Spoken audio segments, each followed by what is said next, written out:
Hemos hecho una práctica el día de ayer, me imagino que ustedes también con sus docentes sobre lo que es la legislación nacional médica. Los grupos por lo menos que hemos conversado el día de ayer, bueno, muy sistemáticos, muy bien expuestos. Y yo le pido mil disculpas por la ausencia de mi clase teórica el día jueves pasado, que fue muy ajeno a mi voluntad. Sin embargo, quería mencionar esto de las leyes y las cosas que se presentan a través de nuestra vida. El Poder Ejecutivo ejecuta lo que el Poder Legislativo elabora como normas de comportamiento humano. Y el derecho penal, ¿no? El Poder este, Judicial es el que va a sancionar a aquella persona que infringe las normas de comportamiento supuestamente dadas. Aparentemente, como conversábamos ayer, es muy fácil leer las normas. Quizás mi intención no sea leer las normas, porque ustedes tienen las normas para leerlas. Quisiera de repente conversar antes de dar los marcos referenciales de lo que significa la legislación nacional médica con relación al comportamiento humano y que lo que nos pueda suceder en el futuro como médicos. Las normas fueron creadas desde el comienzo de la humanidad, creo que con fines de convivencia, si es así, si es cierto, ¿no? Si no hubiera habido leyes desde la época primitiva en que los primeros humanos decidieron formar familia, dejaron de ser nómades y conformaron sus familias para vivir entre los grupos humanos, no se hubiera creado el derecho. El derecho se crea desde el momento en que los seres humanos dejan de ser nómades, el hombre primitivo vive y comienza a vivir en tribus, comienza a vivir en grupos, comienzan a crearse las sociedades. Es necesario que para que las sociedades puedan vivir en armonía, se creen las reglas y normas de comportamiento. Estas reglas y normas de comportamiento, obviamente, son reforzadas por el núcleo, por la célula de la sociedad que es la familia. Nosotros tenemos una familia y dentro de esa familia también hay normas de comportamiento, formas de llevar las cosas, normas de llegada, ¿no? Horas de llegada, horas de salida. Cada uno tendrá pues una labor dentro de la casa con fines de convivencia. La sociedad en que vivimos también tiene reglas y normas de convivencia. Las leyes laborales, las leyes de trabajo también tienen sus normas de aplicación laboral, ¿verdad? La universidad también tiene sus reglas y sus normas, de tal manera de que todo está normado. El problema es cuando se atenta contra las normas establecidas por la sociedad, convirtiéndose esto en una conducta delictiva. Aparentemente pareciera como que nunca nos va a tocar esto, dice, ¿no? ¿Qué me voy a tocar? Pues si nunca me va a pasar esto porque no voy a hacer nada que sea en contra de la norma ni de la ley. Sin embargo, yo quisiera nombrar, antes de empezar a hablar sobre la legislación nacional médica, yo quisiera nombrar cuál es la teoría del delito. O sea, ¿en qué consiste la teoría del delito y dónde podemos estar sumergidos dentro de este delito? ¿Verdad? En la teoría del delito, antes de empezar a hablar sobre la legislación nacional médica, quisiera nombrar 7 puntos que ustedes deben tener en cuenta en el momento que ya empiezan a ejercer su carrera. En el momento que empiezan a ejercer su carrera, nosotros tenemos una formación médica filantrópica, o sea, lo que nos caracteriza es el amor a los seres humanos. Es muy difícil que un médico cometa un delito en contra de su voluntad. Sin embargo, existe la iatrogenia, y la iatrogenia, con H, iatrogenia, es el daño producido por el arte de curar.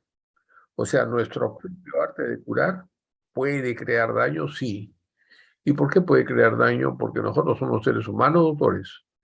O sea, no somos perfectos.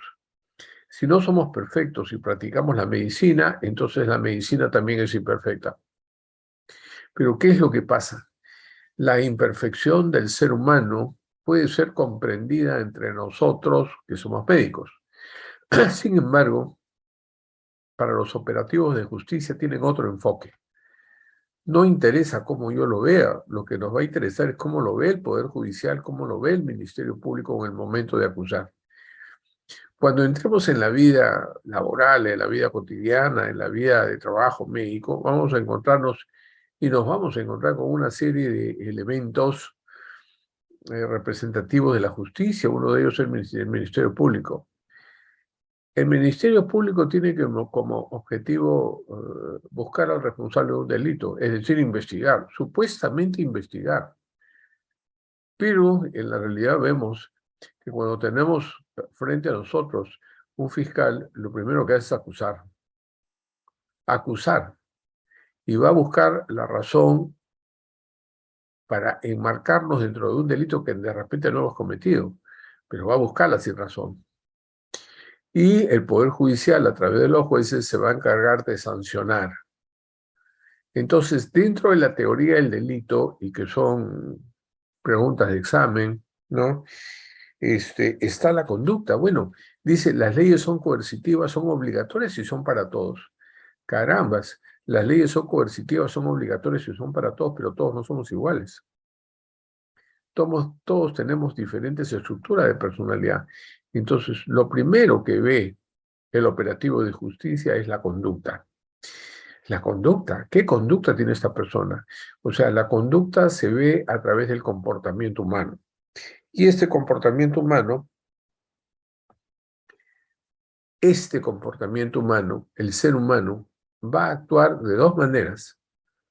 O actúa o omite. O actúa u omite. Entonces, los actos que posiblemente nos vayan a juzgar en la vida es por lo que hice, acción, y es por lo que no hice, omisión. ¿Verdad? Bueno, la acción, lo hemos visto a través de la parte de todo el curso de medicina legal, ¿no? El capítulo de lesiones, lesionología forense. Todas esas áreas de lesionología forense que hemos estudiado a través del curso es por acción, ¿no es cierto? La acción y tomar un arma punzocortante, un arma contusa, un arma contuso cortante, la utilización de un arma de fuego y las heridas por la emisión del proyectil del arma de fuego, en donde va a producir una serie de lesiones, ¿no? El mismo puño da un golpe contuso y da lesiones.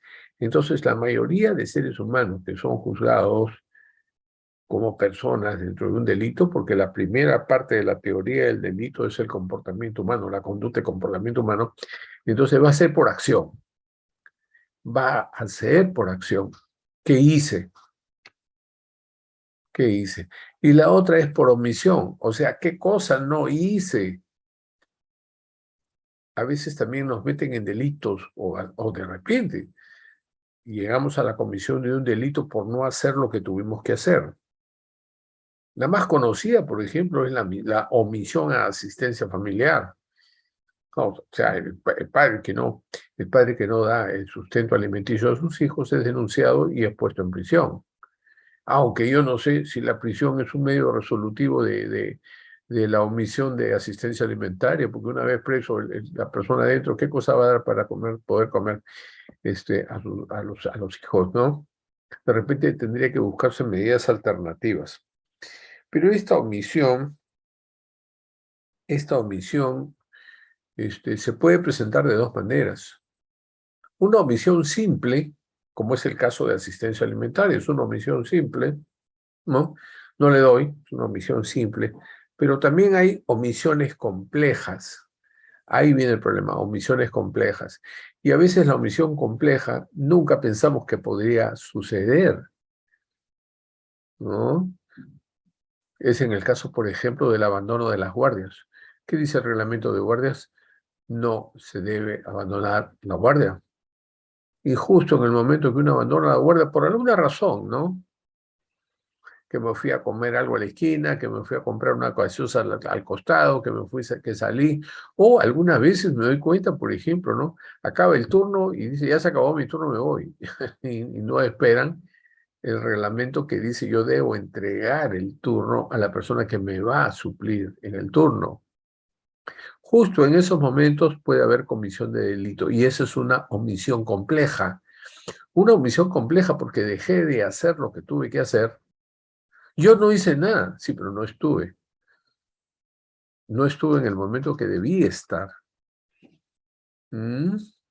¿Qué es lo que sucede, por ejemplo, con ustedes también puede ser, ¿no? Bueno, de repente tienen clases, tienen actividades, tienen prácticas, y de repente dejaron, los que tienen niños, dejaron a su niño en la cama, dejaron a su bebé en la cama, aparentemente protegidos, ¿verdad?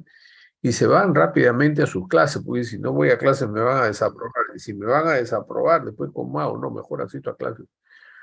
Asisten a sus clases y no se dan cuenta que el niño de repente se estuvo ahogando con la frazada, con la sábana, o de repente regurgitó y eso le dio una aspiración neumónica y hubo pues una situación de un fallecimiento no deseado. Por eso son delitos culposos, ¿no? Entonces ahí, por ejemplo, hay una omisión compleja. O sea, no accionaron, pero omitieron algo, el deber de cuidado, por ejemplo, ¿no? El deber de cuidado. Y esto es una misión compleja. Ahora, muchas veces nos van a culpar por alguna ausencia de conducta. Oiga, doctor, ¿cómo es eso? ¿Cómo me van a juzgar a mí por algo que no he hecho nada? No es omisión, ¿eh? Es ausencia de conducta. O sea, ausencia de conducta. ¿Cómo voy a tener yo una ausencia de conducta, una ausencia de comportamiento y me van a señalar por eso? Puede haber una ausencia de comportamiento, una ausencia de conducta, ¿no? Yo puedo estar con una jeringa en la mano y de repente sin querer, pues, viene alguien, me empuja sin querer porque estuvo corriendo y yo de repente por no caer, estiro la mano con la jeringa y la aguja y ¡pam! Le clavo la jeringa a alguien que no quería yo hacerle daño. Ya, o sea, ahí no hubo conducta. Hubo simplemente un reflejo, o cuando a veces llega alguien por detrás, ¿no? Y nos hace cosquillas con los dedos y nuestro sistema nervioso autónomo reacciona de manera inmediata.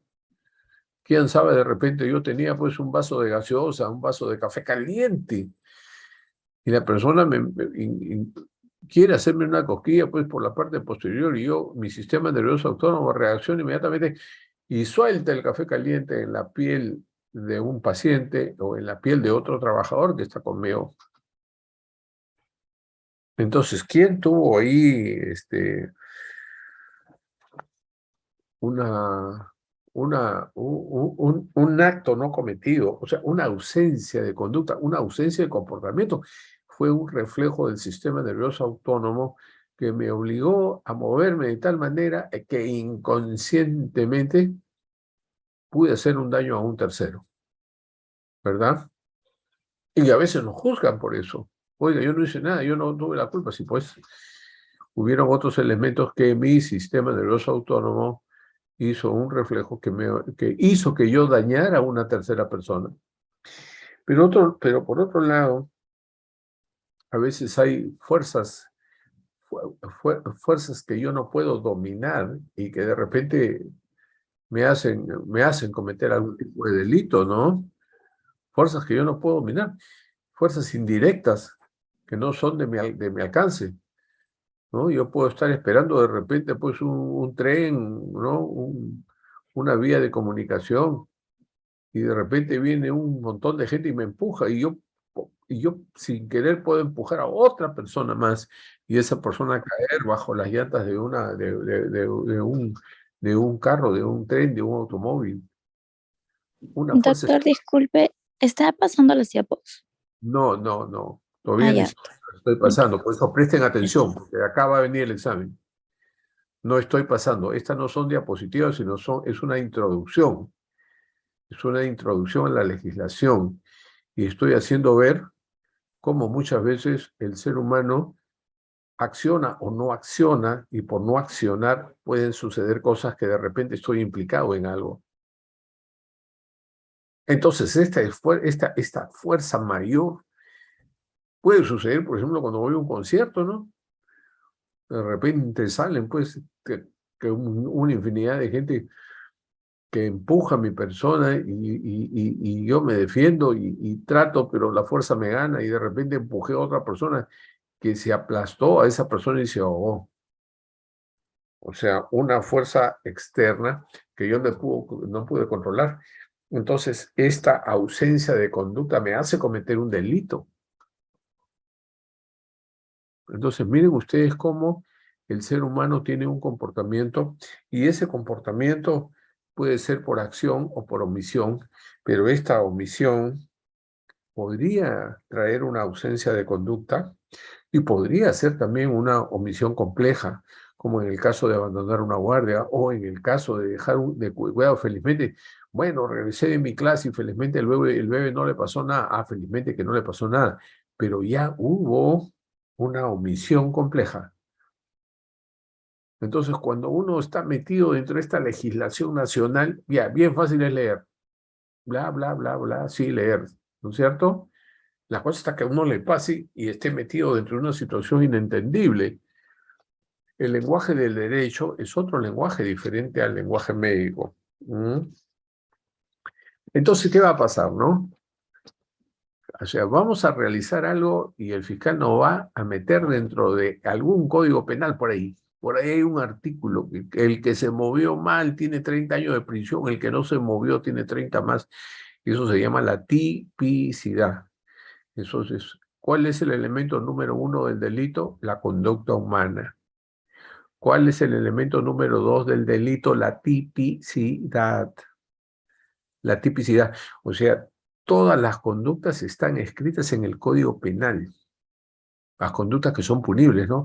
Las conductas que pueden ser señaladas ante la justicia. Pueden ser señaladas ante la justicia. Puede ser penal, ¿verdad? Ahora, ¿qué se busca dentro de los operativos de justicia?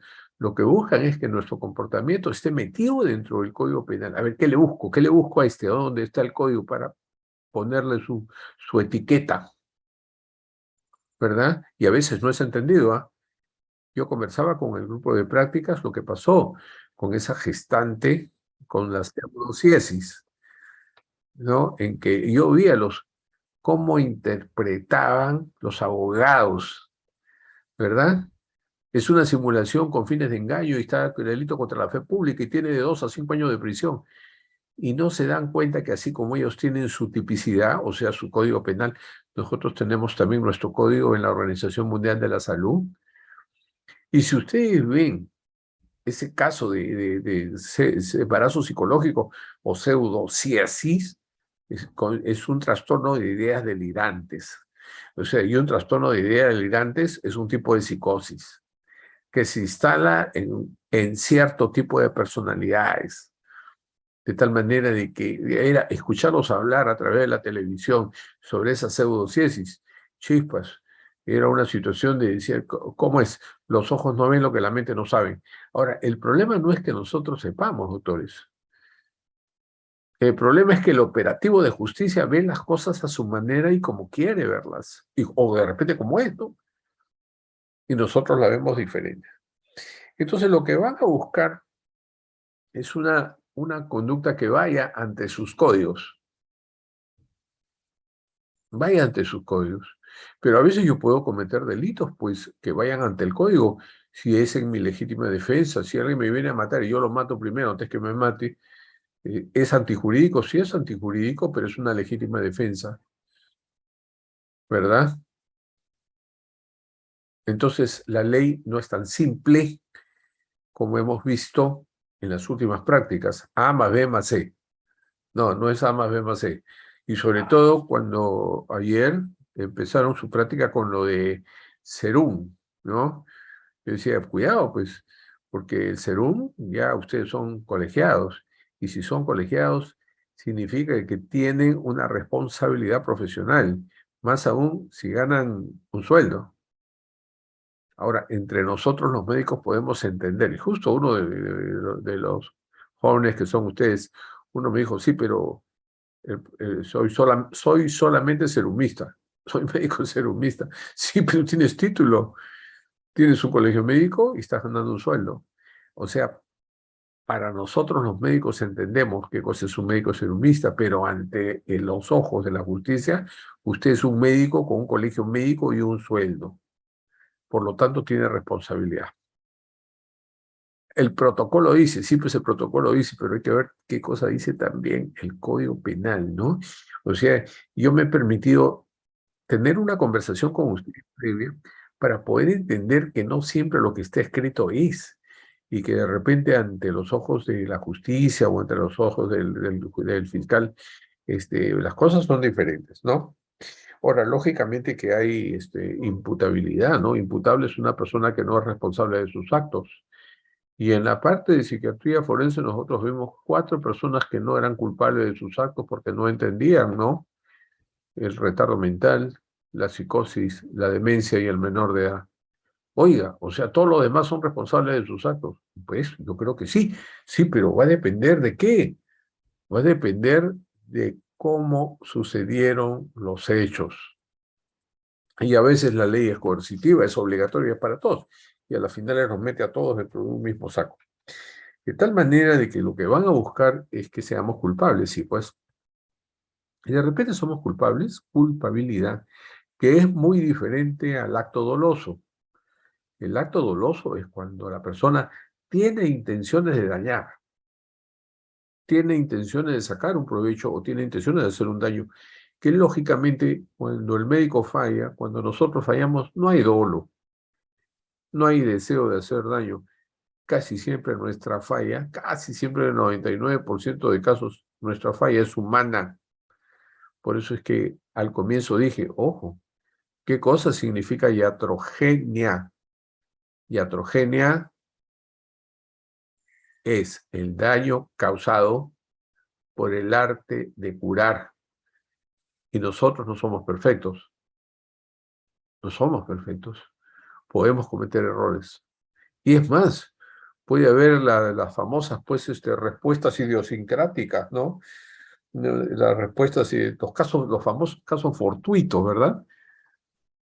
De repente le ponemos un diazepam para que descanse y la persona se agitó y se agitó tanto que se desbarrancó del edificio, ¿no? Del 5.º piso con diazepam. Pero si el diazepam es para dormir, sí, pues acá hubo un caso fortuito, una respuesta inesperada, una idiosincrasia. Utilicé un medicamento para algo y me dio una respuesta adversa. ¿Lo entenderán eso los operativos de justicia? De repente no lo entienden, ¿no? Nosotros lo entendemos. Por eso las leyes son dadas por ellos, no son dadas por nosotros. Por eso yo los felicité pues a los grupos de ayer, qué bonito, me dieron la legislación, pues dije un ratito, hay que saber interpretar, hay que tener mucho cuidado, porque los que van a interpretar son los otros, no somos nosotros, ¿verdad? Y van buscando pues esta situación de culpa, esta situación de una, de una respuesta que de repente no es favorable para nosotros, ¿verdad? Y buscan la culpabilidad. Y la ley es objetiva, pues la ley no es subjetiva. Dice, toma poco en cuenta las motivaciones profundas del ser humano. Sí, toma poco en cuenta, pero no olvidemos que existen delitos afectivos por emoción violenta. Y los delitos afectivos por emoción violenta reflejan que nosotros no somos robots. Reflejan que nosotros no necesariamente vamos a enmarcarnos dentro de una legislación que nos empuja a tener un comportamiento obligado sin considerar al ser humano dentro de sus emociones. Muy bien, después de esta introducción que he hecho, que es una conversación, ¿no? Aparte que en la práctica que realizamos casi siempre son conversaciones las que tenemos. Pasaremos a dar una revisión a lo que ustedes espléndidamente han expuesto sobre la legislación nacional médica. ¿Tienen alguna pregunta con respecto a esta conversación que hemos tenido de introducción? Con toda confianza, por favor, ¿tienen alguna pregunta con relación a esta introducción que hemos hecho antes de leer la legislación nacional médica? Doctor, ¿con cuánta frecuencia se ven casos de Iatrogenia, no sé, en el Poder Judicial o Sí, demandas a médicos. mi doctora, sí, mi doctora, sí, mi doctora, ¿no? Por eso les digo, una cosa es lo que está escrito, y bien bacán lo exponemos, y otra cosa me he permitido decirles esto porque el fiscal tiene como objetivo acusar. Ah, a veces uno le da de alta a un paciente y el paciente se muere y nos acusan por homicidios culposos. A veces la persona se mata y va buscando quién le dio de alta, cuando el deber de cuidado es de la familia, ¿verdad? O a veces internamos a alguien y ahí aparecen pues los documentos, los médicos legales, ¿no? El consentimiento informado. Fírmame acá, por favor, que te voy a hospitalizar, porque después agarran y nos denuncian por situaciones que nosotros no hemos hecho, como una hospitalización involuntaria. Hasta hace más o menos 5 años, doctora, de repente un poco más de 5 años, sí, pues la policía ayudaba a capturar a pacientes, a capturar no, a internar a pacientes que no querían internarse en contra de su voluntad. Ahora no tocan ni un pelo, así el paciente esté peligroso. ¿Por qué? Porque saben, pues, saben que la justicia es bien relativa. ¿Mm? Incluso hay policías que utilizan sus armas de fuego con fines de conservar la vida o defender la vida y después están metidos en problemas, ¿cierto? Si nosotros que no somos policías y no tenemos una acción de defensa, nos meten en problemas que imagínense ellos que sí tienen, ¿no? ¿Mm? Hay actos antijurídicos que son justificados, ¿no? Entonces, hay que tocar la congruencia, y sí hay, ¿no? Ahora, el caso que ustedes presentaron como práctica de la gestante y que llamaron y que no respondieron y que el chofer no llegó, y yo voy viendo que ustedes van desplazando la responsabilidad a terceros. Pero ¿qué pasaría si no llega? ¿Qué pasaría si no llega la ambulancia, ni siquiera a tiempo? O por último, no me responden nada. Yo tendré que ejecutar. Y posiblemente se muera, posiblemente, pues. ¿Mm? Y eso es lo que puede pasar. Antes que ustedes hicieran Serum, había Cecigra. Y yo prefiero el Cecigra, porque el Servicio Civil de Graduandos, antes era Cecigra, Servicio Civil de Graduandos, no nos pagaban un sueldo porque no nos titulábamos de médico todavía. Nos daban una propina por los pasajes que eran lejos. Bueno, ahí sí uno podía decir, no soy serumista, ¿no? No tengo título y eso forma parte de la última formación de mi carrera. Pero ahora ustedes tienen título y tienen un colegio médico. Entonces, no le ponga mucho el soy serumista, ¿no? Se supone que ya son médicos con su número de colegio médico y su título y su sueldo y van a hacer una labor médica en una zona periférica. Lógicamente que los protocolos y los niveles de atención se dan, ¿no? Bueno, nivel 1, nivel 2, nivel 3, acá no me corresponde el protocolo, sí. Nosotros lo vemos así. Lo que interesa es cómo lo ve el operativo de justicia, ¿no? Muy bien. ¿Alguna otra pregunta, por favor? ¿No hay? Bueno. Entonces, no se olviden que la legislación viene a ser los reglamentos de uno de los poderes del Estado, ¿no? El reglamento de unos poderes del Estado, y que se supone que estas leyes, si no son cumplidas, inmediatamente pues van a entrar dentro de una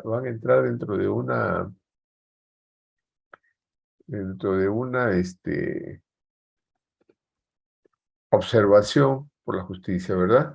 Entonces, vamos a ver la Ley General de Salud, Ley del Trabajo Médico y la legislación civil y penal que ustedes muy bien han desarrollado el día de ayer, y le daremos una revisada en base al marco teórico que hemos hecho. Entonces, no se olviden, en la teoría del delito, lo primero que se ve es la conducta humana, el comportamiento humano, que es por acción u omisión, no se olviden, ¿no? Hay por acción y hay por omisión, ¿verdad? Y la segunda es que tenga tipicidad, o sea, que nuestra conducta esté en el Código Penal para que pueda ser sancionada. Lo que tiene que verse también es si es antijurídica, o sea, si lo que estamos haciendo va en contra de la ley, ¿verdad? Lo tercero que tenemos que ver es si hay inimputabilidad, si somos responsables o no del hecho cometido. No se olviden de dos palabras, ¿no? Iatrogenia, iatrogenia, el daño producido por el arte de curar. De repente ustedes colocan una inyección, no hay enfermera, colocan una inyección, etcétera, y se hace un tremendo flemón, hace una celulitis, un proceso infeccioso, etcétera, etcétera. Ese es el arte producido, ¿no? El daño producido por el arte de curar. Bueno, ¿quién iba a pensar? Pues, ¿no? O de repente colocan un diazepam para poder dormir al anciano y el anciano se agitó de tal manera que se tiró de cabeza del quinto piso. ¡Caray! ¿Qué pasó ahí? Si el diazepam es para calmarlo y más, en vez de calmarlo lo agitó, puede ser, ¿verdad? Entonces, en la Ley General de Salud, la Ley de Trabajo Médico y la legislación civil y penal. Vamos a ver qué cosa nos dice. Cosa que ustedes han hecho muy bien ayer, ¿no? Toda persona usuaria de los servicios de salud tiene derecho a que se le comunique todo lo necesario para que pueda dar su consentimiento informado. Doctores, aprendan dos cosas en su especialidad. Aprendan dos cosas en su especialidad que yo hasta ahora lo veo. Primero, diagnostiquen, hagan su examen clínico, ustedes son expertos, existen tratamiento. La segunda parte del tratamiento, la palabra tratamiento es cómo te trato. ¿Cómo te trato? Tratamiento, ¿cómo te trato? Y esa segunda parte implica la obligación de informar al paciente para qué son los medicamentos, qué acción pueden tener, etcétera, etcétera, teniendo en cuenta el nivel cultural del paciente. Teniendo en cuenta el nivel cultural del paciente y sobre todo usar el lenguaje críptico. ¿Qué cosa es usar el lenguaje críptico? Usar el lenguaje críptico es el lenguaje que yo tengo que usar sin hacer daño. O sea, para decir la verdad no necesariamente tengo que hacer daño. Entonces, si yo le explico a mi paciente y la forma en que le explico lo hago sin hacerle daño, ese paciente me va a querer, así yo me equivoque. Así yo me equivoque, va a sacar la cara por mí. Pero hay respuestas que a veces me dan ganas de jalarme los pelos, ¿no? Usted toma este medicamento, yo sé por qué le doy. Carambas. Oiga, doctor, ¿y para qué le saca estos exámenes? Para darle tratamiento, pues. No puede ser, ¿no? Hay que explicar, hay que explicar. El paciente tiene un derecho a ser informado. Y nosotros tenemos la obligación de informar a que se le entregue el informe de alta al finalizar su estancia. Bueno, eso sí, ¿no? El epicris y su historia clínica. No olvidemos, pues, que la historia clínica le pertenece al paciente, pero el paciente no se la lleva, ¿verdad? La custodia la institución, ¿verdad? Es el paciente, pero la guarda la institución, el hospital al cual pertenece, la clínica al cual en que está, ¿verdad? Y aparte de eso, él tiene derecho a una copia, sí, siempre y cuando se abone la tarifa única de procedimientos administrativos. Y todo lo que está dentro no nos corresponde. Esa es una labor de trabajo que a nosotros nos pagan. Todo lo que está escrito dentro de la historia. Caray. Me acuerdo mucho de, no profesionales médicos, sino profesionales que también trabajan con médicos, que no querían darle la historia al paciente porque según ellos era su trabajo. No es su trabajo, ese es un trabajo ya pagado y que debe estar transcrito en una historia clínica. He visto eso, ¿no? El médico tratante, así como el cirujano dentista y la obstetricia, están obligados a informar al paciente sobre el diagnóstico, pronóstico, tratamiento y manejo de su problema de salud, así como los riesgos y consecuencias de los mismos, ¿no? Solo los médicos pueden prescribir medicamentos. Los cirujanos dentistas y las obstetricias solo pueden prescribir medicamentos dentro del área de su profesión. Bueno, en esto ha habido pues mucho intrusismo, ¿no? Hay personas que se han permitido y se permiten hasta ahora, a veces ha bajado bastante después del control que hay en las farmacias con relación a los medicamentos prescritos. Algunos tienen necesariamente que tener indicación médica, sobre todo los que son psicofármacos, ¿verdad? Pero antes de que fuera la Ley General de Salud que tenía que darse la prescripción, etcétera, etcétera, era un pandemonio, pues, ¿no? Porque la gente compraba los psicofármacos como quería, y de ahí se hicieron y salieron una gran, pues, adicción a las benzodiazepinas. Hubo un medicamento de que era un inductor del sueño muy potente, que después fue prohibido, que fue el famoso Rohypnol. Pero como las farmacias lo vendían como sea, aparecieron pues las conductas delictivas. Aparecieron las famosas peperas que le llamaban, en donde utilizaban pues el Rohypnol con fines de la comisión de delito de robo, ¿no? El médico que brinda atención médica a una persona dice por herida de arma blanca o herida de bala, accidente de trabajo por causa de tipo de violencia, dice delito perseguible, indicios de aborto criminal, está obligado a poner el hecho de conocimientos a la autoridad competente. Ya, sí, muy bien. Eso es cuando llega a un hospital. Porque en un hospital, en las zonas de emergencia, siempre hay un operativo de la policía en donde está al tanto de los delitos que pudieran cometerse para que en ese momento él pueda tomar acción. Aparte, que siempre que existe un delito, el primero que lo detecta es el pesquisa. ¿Quién es el pesquisa? El policía. Pero pudiera ser que yo esté lejos, o pudiera ser que yo esté en un centro donde no existe un policía y llega una persona con un delito. O sea, ¿qué hacen? Dice, ¿no? Dice, el diagnóstico es confidencial, dice, ¿no? Es como el cura, ¿no? Dice, ¿no? El secreto de confesión no se divulga, dice. ¿Será así? Bueno, yo, hasta donde me ha tocado en este último año nada más, por hablarles de este último año, yo sí he visto 3 personas que han llegado como pacientes, comillas, o pacientes, para ser tratados por delitos contra la libertad sexual. O sea, ya estaba el delito cometido, pero ellos se presentaban como pacientes. El delito no estaba denunciado. ¿Y ahí cómo hago?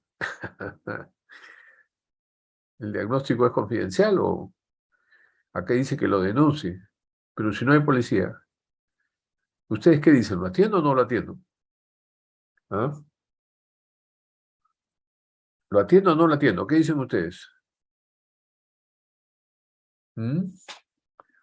Artículo 30 dice, ¿no? El médico que brinda atención médica a una persona por herida de arma blanca, herida, accidente de tránsito, ¿no? Causa de otro tipo de violencia que constituye un delito perseguible, ¿verdad? De oficio o cuando existen indicios de un aborto, bueno, etcétera, cualquier delito. ¿Ya? Y yo he recibido hasta 3 este año de delitos contra la libertad sexual, supuestamente para un tratamiento. ¿Qué se hace? ¿Se atiende o no se atiende? Y no hay ningún policía a quien reportar el delito cometido. ¿Qué se hace? ¿Ustedes qué harían? ¿Lo atienden o no lo atienden? Ucha, están mudos. A ver,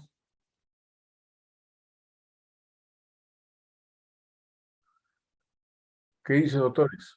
¿Lo atienden o no lo atienden? Un 25. ¿Oh?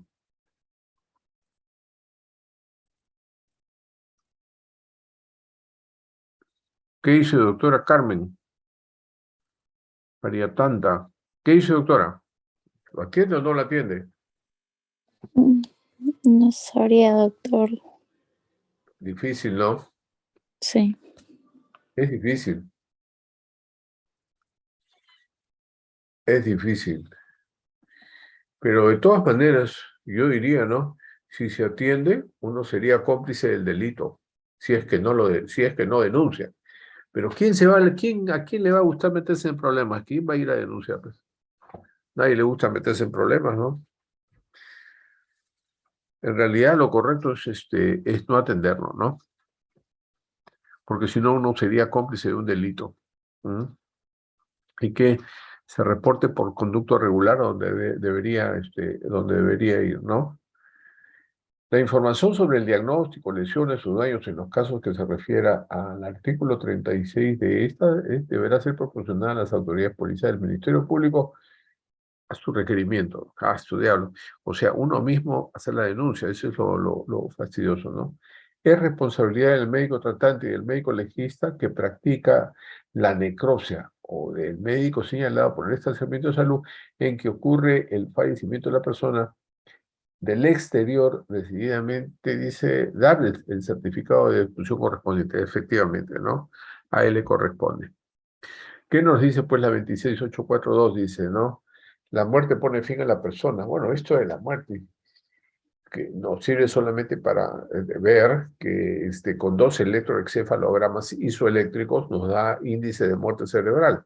Y cuando hay muerte cerebral y hay autorización de trasplante, ese cadáver, si es que ha dado la autorización de trasplante de sus órganos, puede hacerlo, ¿no? La certificación de la muerte se da por 2 exámenes electroencefalográficos consecutivos y que debe dar dos trazados isoeléctricos, o sea, 2 trazados lineales, ¿no? Con la finalidad de que se pueda certificar el fallecimiento de este paciente, ¿no? Muy bien. Este es el decreto legislativo con relación a la 8, a la ley 559, ¿verdad? Con relación al trabajo médico. Bueno, pues el trabajo médico, como ustedes saben, está dividido en áreas laborales, ¿no? Las áreas asistenciales, las áreas quirúrgicas, las áreas médico-legales, las áreas de emergencia, las áreas administrativas, ¿no? Que son los que remarcan el tipo de trabajo médico que nosotros pudiéramos tener, ¿verdad? Están acá, ¿verdad? Ley del Trabajo Médico 559, ¿verdad? Importancia del ejercicio de la profesión, trabajo médico, acto médico. El acto médico, a mí me da pena pues que el acto médico haya sido suspendido tantos años y el eje de la formación médica, el eje de la formación médica es la inspección, la palpación, la percusión y la ocultación. Y a raíz de este trabajo online y todo lo demás, se ha perdido esas 4 áreas básicas del tratamiento médico, ¿verdad? Y esta ley, acto médico, contribución del médico a la política de salud y desarrollo social. Bueno, nosotros somos pues una profesión social, ¿no? No, bueno, el que menos pues aspira siempre a vivir mejor, ¿no? Pero nuestra actividad no es con fines de lucro, no es con fines de lucro, no es con fines de cómo yo gano dinero en base a la salud pública, mala vida, ¿no? O la persona enferma, ¿no? La consulta ambulatoria, trabajo de guardia y de retén, que eso también está tipificado dentro de los trabajos que podemos realizar, ¿no? El trabajo asistencial docente. Bueno, el trabajo asistencial docente también se ha circunscrito, ¿no? Antes de que hubiera la pandemia, bueno, las visitas médicas, pues, eran las visitas médicas con 10, 15 alumnos. Después, un poco que hubo, pues, la situación de confidencialidad con el paciente y solamente después permitieron 3 o 4 en las prácticas médicas, ¿no? No permitían más, lo cual limitó mucho también, pero viendo también la posibilidad, la integridad de con la confidencialidad y respeto al paciente, de repente se pudiera tener razón en ese sentido, ¿no? Trabajo de guardia, trabajo de retén, trabajo asistencial docente. Ingreso a la carrera médica, niveles de ascenso, jefaturas y direcciones del sector salud, capacitación profesional del médico. Ahí yo no sé, todos los hospitales tienen unidades de capacitación, pero yo no sé si la capacitación es necesariamente institucional. Yo diría que sí, pero nosotros tenemos la obligación de capacitarnos por nuestra propia cuenta. A la final ese es el desarrollo personal y profesional que yo puedo tener, ¿no? Muy independiente de lo que pudiera darnos una institución. Yo no dependo de la institución, ¿eh? O sea, no se institucionalicen, doctores, no se institucionalicen. Una vez que se reciben, pueden entrar a trabajar en un hospital, respeten su centro de trabajo, pero hagan su desarrollo propio, personal, crezcan de manera independiente, de tal forma que cuando el hospital ya no lo tengan, ustedes ya crecieron lo suficiente para poder caminar solos. Hay profesionales que se dedican únicamente al hospital. Y una vez que los despiden, ya no hay por A o B razones pierden el trabajo, o por A o B razones no crecieron de manera personal, uy, ahí entra la cruzadera de manos, ¿ah? Por si acaso. No se institucionalicen, respeten a su lugar de trabajo, pero no dependan 100% de ese lugar, ¿ah? Respeto a los beneficios y convenios colectivos requeridos por el médico, bueno, etcétera, ¿no? Y la remuneración del médico. El objeto de la presente ley es normar y regular el trabajo del médico cirujano con matrícula vigente en el Colegio Médico del Perú y todas las dependencias del sector público nacional y sector privado en lo aplicable. De tal manera, doctores, que ustedes al terminar, este, no me vayan a responderme como me respondieron ayer, ¿no? No, yo soy serumista, no, está bien, eres serumista, pero ya eres titulado con todas las de la ley como está acá, ¿ah? Se aprobó la ley, ¿no? Entonces, es ese conjunto de acciones altamente especializadas que se requiere de la decisión profesional del médico cirujano dentro del proceso integral de salud que se dirige a la persona, a la familia y la comunidad. O sea, nosotros tenemos una profesión social, ¿no? Una profesión social que se da con fines de servicio. De repente, todos aspiramos a una situación social y económica mejor, sí, eso cae solo, o sea, ¿no? Voy a emplear las palabras, pues, del difunto Alan García, no porque sea prista, sino porque sí tenía razón, ¿no? Cuando él dice, la plata viene sola. Y es verdad, cuando una persona piensa primero en la plata, las cosas las hace mal. Nunca piensen en la plata, doctores. Primero piensen en hacer las cosas bien. Y la plata, como dice el difunto Alan García, la plata viene sola, ¿no? Solamente van a ganar bien los que hacen las cosas bien primero, ¿no? El acto médico es fundamental del trabajo médico cirujano, por el cual tiene la más alta responsabilidad moral y legal de sus efectos.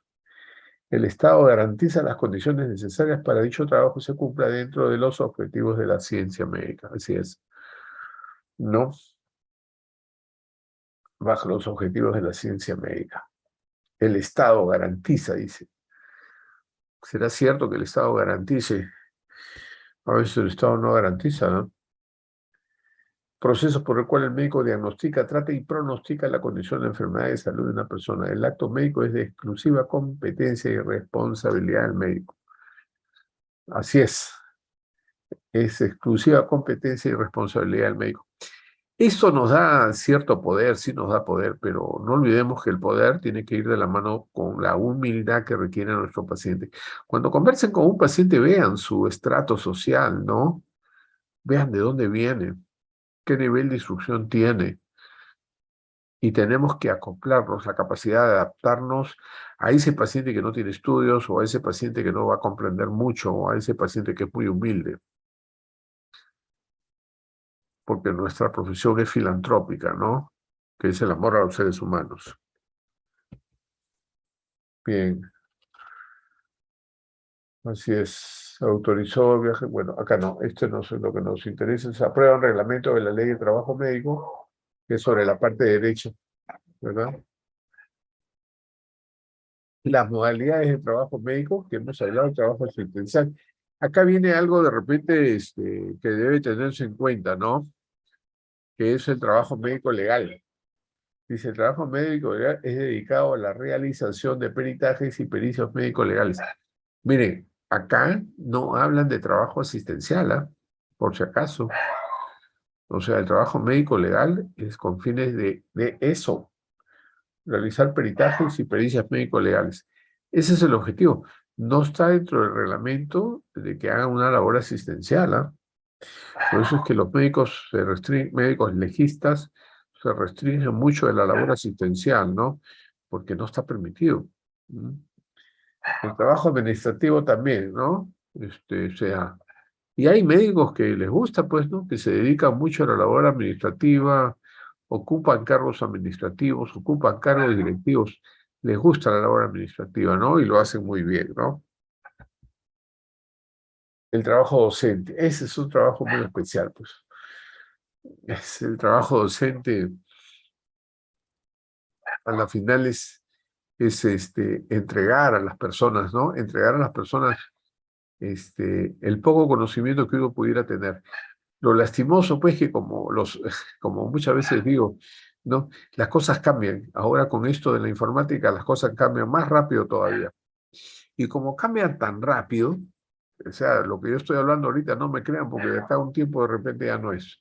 ¿No? Y van a pasar los años y ustedes se van a acordar y van a decir, oye, ¿te acuerdas lo que hablaba el doctor de medicina legal? ¿No? ¿Te acuerdas lo que decía? Ya no es, no, pucha, mira cómo decía. Sí, pues nosotros miramos para atrás y esa es la evolución de todas las profesiones, ¿no? Lo que nosotros aprendemos ahora nos sirve de una base que puede ser y de repente es modificada a través del tiempo, ¿verdad?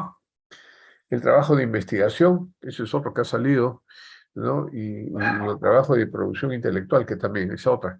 Por eso es que ahora no sé hasta qué punto, porque para poder trabajar en las áreas de las universidades, al médico le consideraban la especialidad de 3 años como una maestría. Pero ahora muchas universidades para poder acreditar ante SUNEDO están pidiendo maestría. O sea, la especialidad es parte de tu formación médica. Y vas a tener que tener una maestría y vas a tener que tener un doctorado y ahora salió un postdoctorado. Caray. O sea, los trabajos nunca acaban. Y finalmente lo que uno va a canalizar a través del tiempo son los trabajos de investigación. Algunos dicen, no, pues a mí no me gusta la investigación, a mí me gustan los trabajos de campo, los trabajos asistenciales. Puede ser, pero el futuro es sobre los trabajos de investigación, ¿no? Y los trabajos de producción intelectual. Derechos usuarios, el derecho de la ley de salud, bueno, esos son los derechos de las personas usuarias, ¿no? Y se crea pues su salud, ¿no?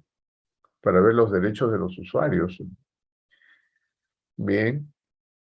Toda persona tiene derecho a recibir o cualquier establecimiento de salud, atención médica, quirúrgica, de emergencia. Bueno, eso sí también, ¿no? La emergencia no es si estás asegurado o no estás asegurado. Emergencia es emergencia. Así también como los casos psiquiátricos son también reglamentados de esa forma. Sin embargo, hay que ver dentro de las leyes generales de inclusión, doctores, dos cosas bien importantes, ¿no? Ya no existen los manicomios dejan de existir, ya no hay manicomios. Y hasta hace unos años, las personas que tenían pues un enfermo mental lo llevaban al hospital psiquiátrico para que ahí viva el resto de sus días hasta su muerte. Pero la ley de inclusión enfoca dos cosas claras, ¿no?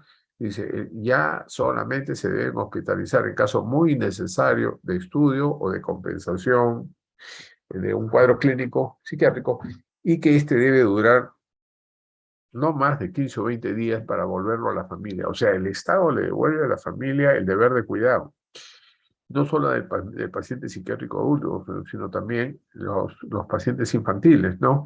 Con la ley de inclusión de los centros educativos. Ahora ya no hay Asperger, ¿no? O los otros síndromes, ¿no? Sino hay el síndrome del espectro autista, de tal manera que todos tienen alguna cualidad o no que agarra funciones cognitivas, y los famosos síndromes, ¿no? Que había, ¿no?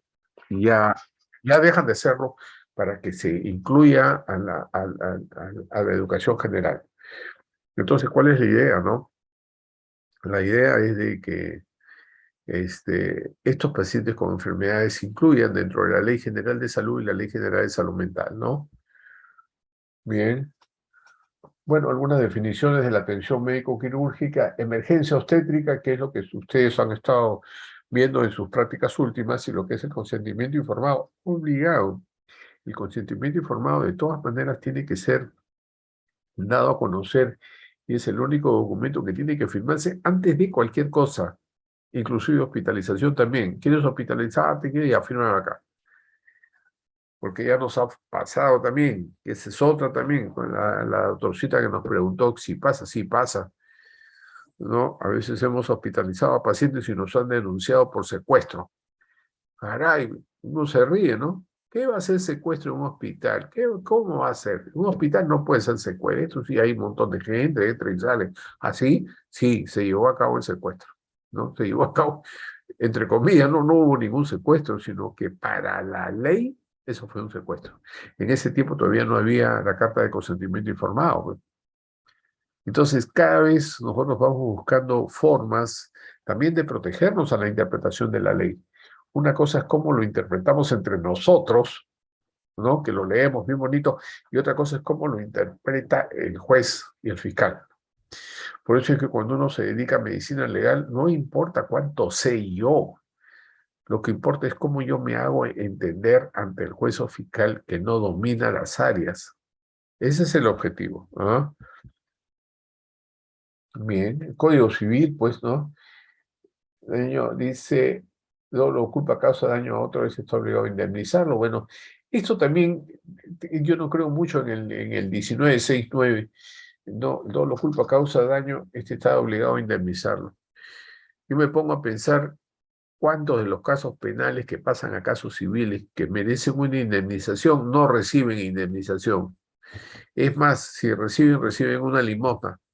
¿Y por qué es eso? Porque no sé si ustedes se darán cuenta, ¿no?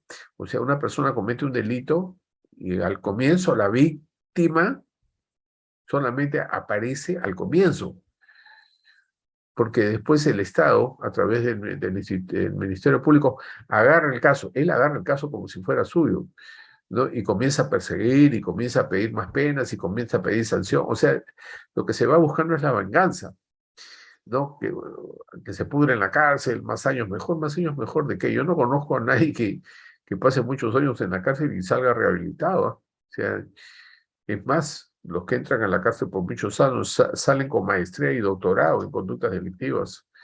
Y nos olvidamos de la remuneración civil que merece la víctima, ¿no? La reparación civil de la víctima. Por último, la víctima desaparece, ¿no? Y solamente queda en el escenario el victimario como, como, como primer actor del primer reparto, ¡pah! Sale ahí, engalonado. ¿Mm? El homicidio culposo, bueno, culposo, ¿no? El que por culpa ocasiona de una persona cuando éste resulte de no observancia de las reglas de la profesión. Homicidio culposo, que es lo que comentábamos, ¿no? Un paciente psiquiátrico que era reticente a tratamiento, fue dado de alta y de repente a todos nos involucraron en homicidio culposo. No debimos darle de alta porque se mató. Sí, pero era un paciente que tenía que tener cuidado de la familia. Lo que pasa es que la familia ya se había acostumbrado a que lo cuide el hospital. Pero nos da problemas, pues.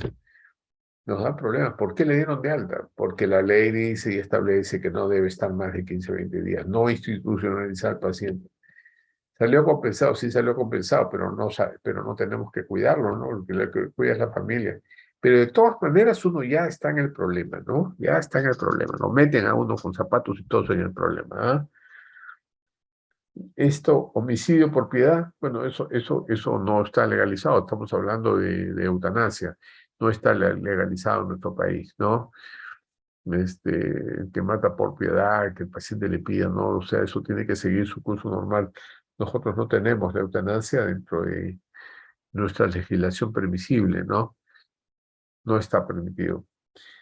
Exposición o abandono peligroso. Bueno, esto tiene dos interpretaciones, ¿no?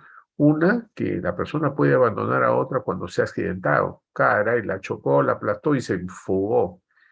Abandono de persona, ¿no? Exposición o abandono peligroso de una persona que está en necesidad.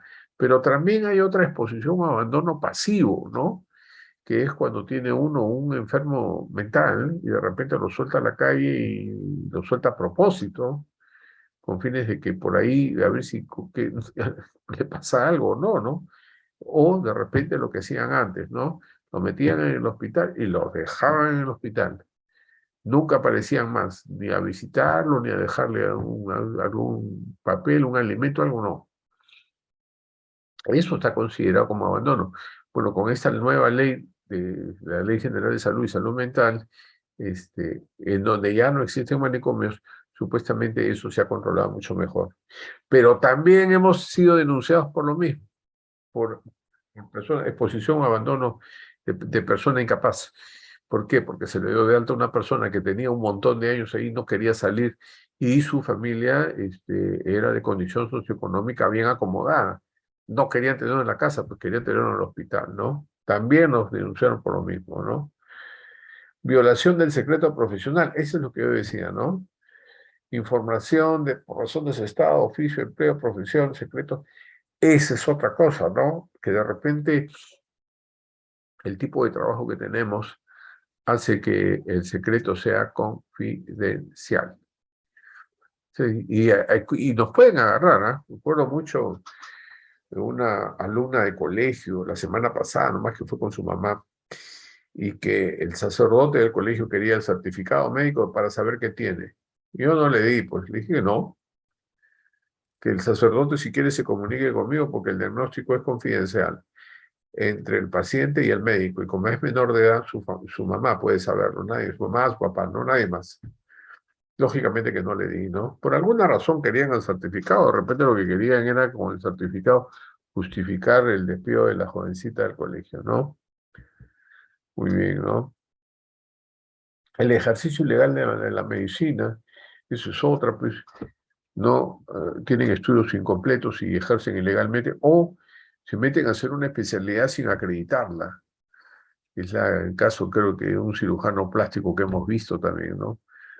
Esa es una impericia, pues es una imprudencia, una inobservancia de reglamentos, ¿no? Mm, Aplicó a cualquier medio supuestamente destinado al cuidado de salud, no, definitivamente no, ¿no? Entonces sí hay personas todavía así, ¿no? En que no acreditan, se meten a hacer cosas que no saben. O sea, hay dos cosas importantes en nosotros, doctores. Lo que yo sé y cómo acredito lo que sé. O sea, la experiencia que tengo en algo y cómo acredito la experiencia que tengo a través de un documento oficial, ¿no? Si no, no vale, ¿ah? El médico que maliciosamente pide un certificado con respecto a la existencia o no existencia, eso también. El certificado médico como documento médico legal. Ahora que ha venido la situación de la pandemia, etcétera, etcétera, todo el mundo está pidiendo certificados médicos para mayores de 70 años. Por ahí he visto que han reclamado, dicen, ¿no? Que se han creído los del Poder Judicial, que la persona que tiene más de 70 años lo están considerando como incapaz. Es un insulto que nos pidan un certificado médico. Yo diría que no, doctores.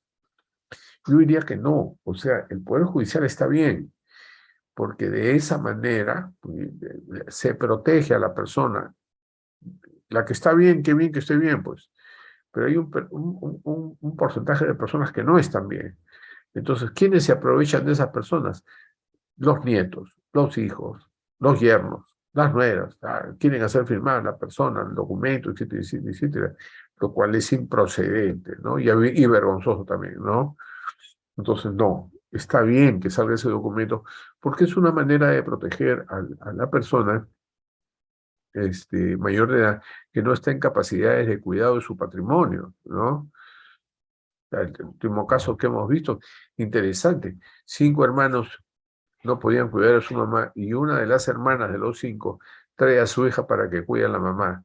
La mamá muere y la chica esta ya había hecho un documento ilegal aduciendo que la abuela tenía una buena salud mental, firmada por un certificado psicológico que tampoco procede porque el psicólogo no es médico y no está autorizado a dar un diagnóstico para esos fines médicos legales, y un notario que se prestó para la venta de un patrimonio, ¿no? La señora ya está muerta. Se tuvo que hacer lo que se llama la necropsia psicológica y examen post facto, ¿no? Para la anulación de ese acto jurídico. Y caen pues todas las personas que están metidas dentro de un certificado, una constancia, un diagnóstico que no procedía, ¿no? Es bien interesante. Muy bien. Normas técnicas de salud, bueno, etcétera, ¿no? 33, 23. Así es. El acto de salud, sí, pues acto médico que lo hemos visto, ¿no? Normas técnicas, categorías de tratamiento de salud. Eso es interesante porque acá ha habido una reclasificación, pues antes había hasta el cuarto, quinto nivel en donde había el instituto especializado. Ahora el instituto especializado es el nivel 3, nivel 2, nivel sub 2. No, instituto, antes había hasta el quinto, me acuerdo, instituto especializado, ya no. Ahora, el Hospital Almanzora Guiná estaría, pues, dentro de qué tipo de hospital, ¿no? Uno, dos o tres, yo diría que de repente hasta el dos, ¿ah? Porque no llega hasta el tres. Al comienzo se pensaba que podía llegar hasta el cuarto nivel cuando había la clasificación anterior, pero después no. Y esta complejidad, que son los niveles de complejidad de los hospitales, los centros de salud y periféricos, nos permiten a nosotros saber el grado de responsabilidad de atención, ¿no? ¿En qué momento lo derivo? ¿No? Para no cometer un error, ¿no? ¿En qué momento lo derivo? Para que no me quede con un paciente que de repente puede pasar algo y me van a acusar a mí de negligente, ¿no? Lo que tuve que hacer no lo hice. Derivar al paciente en el momento adecuado y preciso. Si no tiene razón de ser, ¿no? Niveles de atención, así es, ¿no? Y niveles de complejidad, ¿no? Contra más complejo quiere decir que puedo yo recibir a los pacientes con el diagnóstico de más difícil resolución, ¿verdad? Estos dos cuadros me parece que ustedes en el momento que se lleven y vayan a hacer deberían tenerlos siempre en mi caos, ¿no? Para ver en qué momento yo debo derivar a un paciente con qué diagnóstico, ¿no? De acuerdo al nivel de complejidad. Muy bien. Y acá está, ¿no? La clasificación, esos tres cuadros, ¿no? ¿Qué profesionales deben haber? Lo que me estoy dando cuenta es que nadie quiere hacer medicina nuclear como especialidad. No encuentro a nadie que quiera hacer medicina nuclear. No hay especialistas en medicina nuclear. Ni genetistas tampoco, ¿ah? Por si acaso, no hay médicos genetistas, no hay médicos nucleares, que son especialidades del futuro. A todos nos gusta medicina interna, ginecología, cirugía general, pediatría, y por ahí nos quedamos, ¿ah? Mm. El código ética es parte de la filosofía que estudia comportamiento humano y deontología, que lo podemos encontrar en los colegios médicos. Todos los colegios profesionales tienen su código ética y deontología. ¿Qué cosa es la ética? Es parte de la filosofía que estudia el comportamiento humano, ¿verdad? Acá está, ¿no? Lo que contiene, lógicamente, que son las normas de atención, calidad de atención. Yo creo que la calidad de atención se basa en cuatro cosas básicas, doctores. Cuatro cosas básicas. No es necesario sumergirnos dentro de muchos artículos para ver la calidad de atención a un paciente, ¿ah? Ustedes tienen que ver cuatro cosas.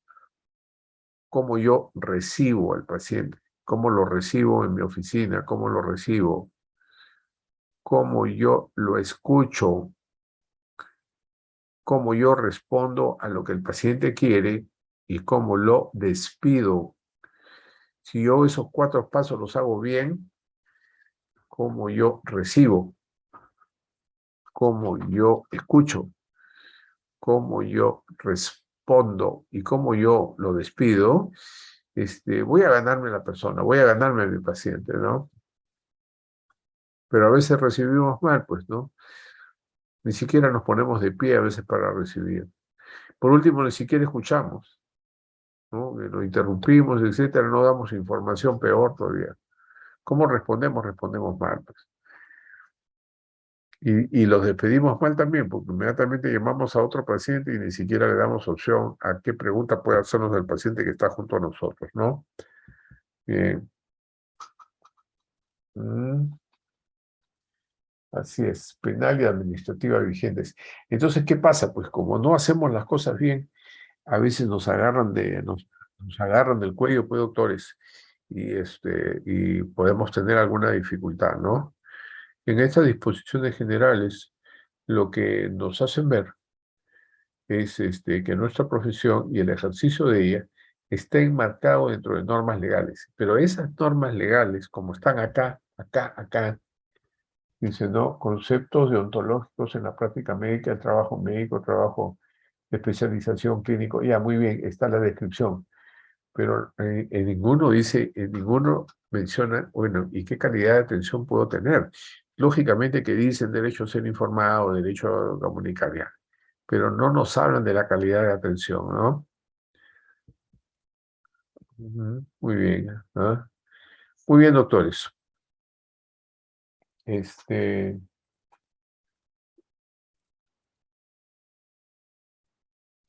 De atención a personas que quizá vienen con la configuración de algún delito en el hospital, en emergencias. ¿Existen protocolos?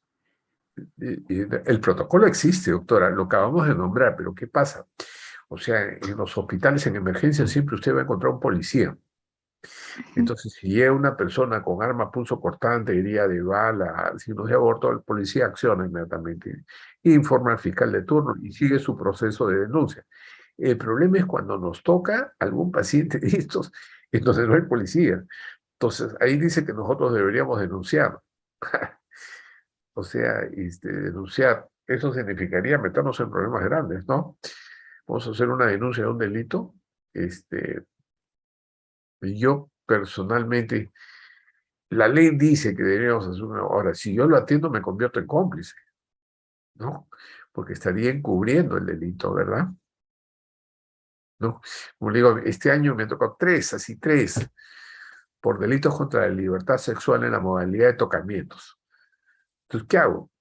O sea, ahí estaba la historia. Lo único que puse ahí no procede a atención. Nada más, no procede a atención. Y le expliqué que no podía atenderlo, ¿no? Porque lo que él, por él venía, la razón por la cual él venía era un delito. Y si yo lo atendía, lo estaba haciendo cómplice de ese delito.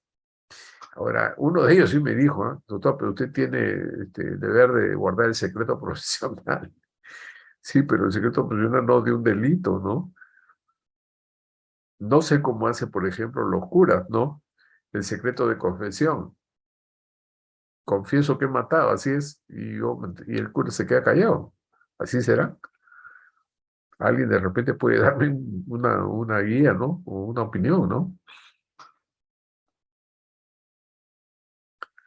Yo creo que en ese sentido, doctora, habría que, este, si no hay operativo de justicia, o sea, si no hay operativo policial, me parece que uno no debe ser cómplice de la atención, ¿no? Creo, ¿no? Y ahora, eso de ir y denunciar uno mismo, eso, no sé, pues, ¿no? No sé qué tanto puede ser eso, ¿no? Factible, ¿no? Se derivaría, doctora, a un médico legista, ¿no? ¿O cómo sería? No, lo correcto es lo correcto es que hacer la denuncia policial, ¿no? Eso es lo correcto. Pero ¿cómo hace? Pues se va usted, sale del centro, va a denunciarlo, o sea, no le veo forma, ¿no? O usted lo va a detener, vaya a hacer llamar a la policía, o sea, no le encuentro forma. ¿Mm? Porque sí, puede pasar. O sea, nosotros en la parte legal, digamos, ¿no? Bien bacán, pues lo leemos, pero a la hora de que estamos metidos con zapatos y todo, ahí pueden pasar cosas que nos sorprenden, ¿no? ¿No es cierto? Claro, doctor, gracias. Muy bien. ¿Alguna otra pregunta, por favor, con mucho gusto? Mm. Otra de las cosas que puede pasarnos, ¿no? Es la respuesta idiosincrática, ¿no? Una respuesta, pues, que no esperábamos de un fármaco, ¿no? Una respuesta que no esperamos. Y somos seres humanos, no se olviden, ¿ah? Y la iatrogenia puede existir. Más que nada hemos visto los actos humanos, ¿no? Por acción y por omisión. Y a veces realizamos actos sin conducta por la fuerza externa de algo que no podemos controlar, ¿no? Mm. Puede pasar, dice, a mí nunca me va a pasar, pero puede pasar todo eso, ¿no? Puede pasar. A nosotros nos ha pasado, ¿no? Más de una vez, ¿no? Secuestros, homicidios, y todavía y lo más fastidioso es que los fiscales son buenazos para pedir, dicen, no, hay que anularles la autorización de ejercer, hay que meter los 20 años, ¿no? Me acuerdo de esa paciente que fue hospitalizada para estudio, pucha, a ver, en el hospital hay una banda, decían, ¿no? Y todavía lo metieron a un chofer que había tomado un taxi por el chofer tuvo que soplarse todo el juicio. O sea, eso se llama pues ¿no? la tipificación del delito, ¿no? Tipificación. O sea, ven una conducta y ya quieren meterlo dentro de un tipo para que sea considerado como delito, ¿no? Y no es así, pues. No es así, ¿no? Yo creo que de repente, pues, dentro de la medicina, aparte de la medicina legal, porque la medicina legal es parte de la criminalística, pero debería haber una especialidad de derecho médico, ¿no? Derecho médico, porque en los hospitales que existe asesoría jurídica, es una asesoría jurídica administrativa, por si acaso. No es una asesoría, no es asesoría jurídica, no es una parte, no son los abogados que van a salir en defensa de los que estamos en el hospital. Entonces, ven aspectos administrativos, contratos, en todo caso es derecho administrativo, pero no es un derecho penal, civil, ¿no? O derecho médico, como derecho médico, ¿no? De repente con el tiempo, pues, como dije, todo cambia, las cosas cambian, ¿no? Y de repente las cosas irán a cambiar, pues, ¿no? Y de repente eso se vuelve en una especialidad, ¿no? El derecho médico, ¿no? Muy bien. Doctores, ¿alguna otra duda, alguna otra pregunta, algo que pudiera estar con una inquietud o un signo de interrogación?